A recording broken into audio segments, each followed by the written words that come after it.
Portal Gospel Prime fala agora com o José Bernardo, fundador da agência missionária Ame Evangelizar. Pastor, podia contar para os nossos telespectadores como é o trabalho da AME do Brasil e aquilo que o senhor já tem feito? Se apresente, por favor. Meu nome é José Bernardo, o senhor me concedeu o privilégio de fundar a AME no ano 2000 e nós estamos na presidência aí até agora. A AME é a Agência Missionária de Mobilização Evangelística e nosso trabalho é ajudar a igreja brasileira a cumprir sua missão bíblica de evangelizar todo mundo, toda criatura, todas as pessoas, em todo lugar. Então é uma agência que a gente chama de iniciativa, né? Ou seja, a agência que não está lá no campo, ela está justamente na igreja enviadora. Pastor Bernardo, podia nos contar um pouco sobre os trabalhos, os projetos que a AME está levando a cabo para a evangelização do Brasil? Com certeza. Olha só, a gente tem o programa Marcos, que é um dos principais programas atualmente. Nós estamos atingindo em torno de 5 milhões de pessoas a cada ano, às vezes mais. É um projeto que, para tantos cristos em um país religioso, Cristo de todo tipo, a gente quer revelar o verdadeiro Cristo, o Cristo da Palavra de Deus, o Cristo da Bíblia. Então nós imprimimos o Evangelho de Marcos, muito bem organizado, são 87 histórias. Que é essa versão aqui em Pocket. Exatamente.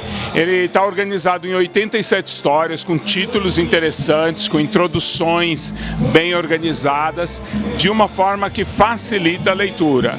E aí nós fornecemos para a igreja tanto material, como inúmeras ideias de apresentação do Evangelho. Ideias que estão relacionadas com música, teatro. A gente está sempre produzindo mais coisas, colocando em base de dados ou enviando para a igreja um treinamento para que a igreja saiba como apresentar o Evangelho de uma maneira efetiva, de modo a revelar Cristo a essa geração. Outro projeto interessante, que é um projeto mais regional, junto com todas as agências missionárias ligadas à MTB, nós estamos pensando muito nos grupos minoritários.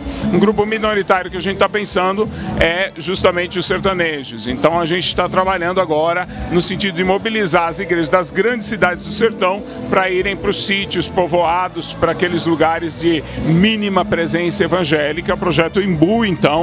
Imbu é o nome da árvore, né? Às vezes conhecida como umbu, umbuzeiro, ambu, que Imbu, no Tupi-Guarani, é a árvore que dá de beber. Nós queremos ser a árvore que dá de beber ao sertão. Então, levando a igreja sertaneja, formando grupos. Agora, esse projeto é um projeto adaptado, porque o projeto mãe, né, o projeto básico aqui, é a Força Extra, que são os nossos grupos de evangelização que são formados nas igrejas para auxiliar os pastores na área de evangelização. A gente vai treinar o grupo em administração, organização, liderança, técnicas de evangelização e deixa o grupo preparado para que a igreja possa ter aquele grupo na liderança da evangelização na igreja. Pastor José Bernardo, a AME está com um desafio agora de construção de um centro de treinamento. Mas quem conhece um pouco da história brasileira sabe que a teologia da prosperidade tem aí desviado muito dos fundos que poderiam estar sendo melhor utilizados. Na sua avaliação, a igreja brasileira é avarenta ou não está fazendo boa mordomia daquilo que Deus tem confiado a nós? Eu acho que essas duas coisas estão relacionadas. Quando a gente está falando de avarento, nós estamos falando principalmente de alguém que administra todo o recurso de uma forma egocêntrica, ou seja, que pensa apenas em si próprio, que não se considera, como a palavra de Deus diz, a mordomo ou dispenseiro daquilo que Deus concede, daquilo que Deus dá. Então, quando a igreja está usando todo o recurso apenas para o seu interesse particular, ou quando o crente só dá dinheiro quando ele é motivado por uma pregação de que se ele ofertar ele vai receber 100 vezes mais, quando ele não tem a visão de que tudo que ele tem e ele próprio pertence ao Senhor e deve ser administrado de acordo com o plano do Senhor, então ele não investe em missões, ele não tem vontade de, nem ele nem a igreja dele, de investir na obra missionária. E aí nós enfrentamos realmente essa dificuldade. Nós queremos construir um centro missionário, estamos trabalhando a duras penas para construir um centro missionário para servir a igreja. É um centro missionário para treinar os missionários da igreja, para treinar as equipes, para treinar a nova geração de liderança da igreja, para receber o missionário da igreja que não tem onde ficar, que não tem onde fazer um tratamento médico, para poder treinar uma nova geração de pregadores em teologia bíblica, de um modo que a gente supere essa teologização condição ou até a pobreza teológica da igreja hoje. Então nós estamos procurando fazer o melhor possível pela igreja, mas muitas vezes a igreja não está lá para nos ajudar a ajudá-la, né? Então, realmente, quando a gente vê a igreja voltando-se só para si, procurando ter uma cadeira mais confortável, um templo mais bonito, ou simplesmente ofertando quando suspeita que se ela ofertar, Deus vai retornar aquele recurso, então aí a gente não vê realmente a igreja administrando para a obra de Deus, para a glória de Deus. Isso é bastante triste e deixa a gente que está ocupado com a obra missionária bastante sobrecarregado, bastante dificuldade mesmo. Pastor, o Brasil já foi considerado aí um celeiro missionário para o mundo. Tivemos um movimento de avivamento de missões ali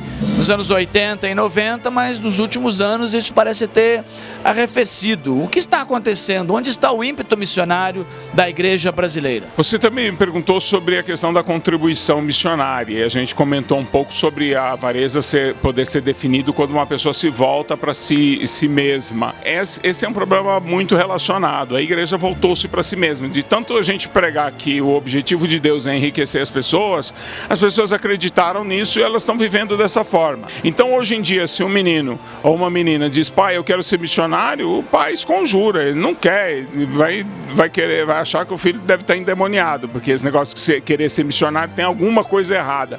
O filho tem que querer ficar rico, tem que querer ser médico, ou sei lá que profissão, engenheiro, megatrônico, sei lá o que é o que vai dar dinheiro, que é o que vai te deixar rico, né? Então esse negócio de ser missionário não é de Deus, né? Então essa visão egocêntrica, essa visão egoísta da igreja produziu sim um problema vocacional muito sério. Nós estamos com um problema de vocações grave já. Já é muito difícil encontrar obreiros que vão para os campos onde há necessidade. Muitas vezes nas nossas escolas com adolescentes, com jovens, a gente faz o apelo, a gente ainda vê que existe lá embaixo de tudo uma chamazinha que pode ser avivada.